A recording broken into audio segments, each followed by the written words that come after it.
Allohning qudratiga o'pirilib bir pasda qabr tayyor bo'ldi. Ne ko'z bilan ko'rsinlarki, qabrning ichida 3 ta nur yal porlab turganmish. Go'rkov qo'rqib ketib tashqariga otilibdilar. Qabrni teshib qo'ydim shekilli debdilar. Yo'q, u nur qabrning ichida turardi. Jonlari halqumlarga sig'masdan halloslab Qordadani oldilariga yuguribdilar. Ey Qordada, qabrda bir sir sinoat ko'rdim. Nimani ko'rdingiz? Qabrda 3 ta nurni ko'rdim.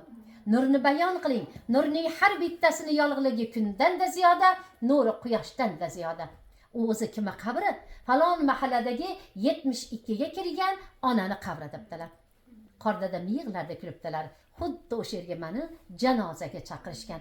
Men borib janozani o'qiyman va o'g'illaridan iltimos qilaman, go'r mahramlik qilishga, qabrning sirini bilib chiqaman debdilar. Qordada borib janozani chaqirganlardan so'ng o'g'illaridan iltimos qildilar. O'g'lim, agar ijozat bersangiz, shu onangizga go'r mahramlik qilsam debdilar. U o'tgan onani 4 ta qiz va bir dona o'g'illari bo'lib, ana shu bir dona o'g'il qabr tugul qabristondan qo'rqarkanlar. Darrov rozilik beribdilar. Ayollarni mayitlarni qabristonga olib borilganda tovut pech bilan yopib turib, pastdan olib kirib ketiladi. Hech qaysi bir borgan nomahram erkaklar ayollarni mayitlarini, ya'ni o'liklarini ko'rmaydilar. Qordada borib mayitni olaman deb tovutga qo'l sopdilar. Farishtalar qo'llaridan yulib qabrning ichiga olib kirib ketibdilar. Qordada taajjubda ohistalik bilan qabrga tushibdilar. Ne ko'z bilan ko'rsinlarki, qabr nihoyatda keng, shinam, chiroyli, yorug' edi.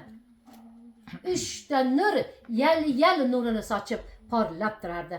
Mundoq qarasalar 72 ga kirgan ona o'tganliklardan nihoyatda xursand, miyig'larida kulib yotardilar.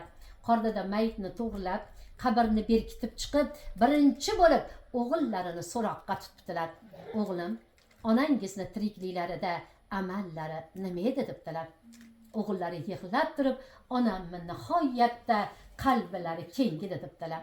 Onangizning qalblarini kengligini qabrlarini kengligidan bildim debdilar. Onangizni yana nima amallari bor edi? Onam nihoyatda shirin so'z, halim-hilim, muloyim, duogo'ydilar debdilar. Onangizning shirin so'z, halim-hilim, muloyim, duogo'yliklarini, tuproqlarini mayinligidan bildim debdilar. Onangizni yana nima amallari bor desa, o'g'illari yig'lab turib topolmay qopdilar. Birozdan so'ng, "Ha, aytgandek, esimga tushdi. Yaqinda onam 72 ga kirdim. Sallarda boqib umrim o'tdi. Endi o'zim uchun ham ishlaydim. Ilm majlisiga kirib 3 ta harf o'rganuvdilar" deganlar. O'rgangan 3 ta harflari qabrda 3 ta nur bo'lib porlagan ekan.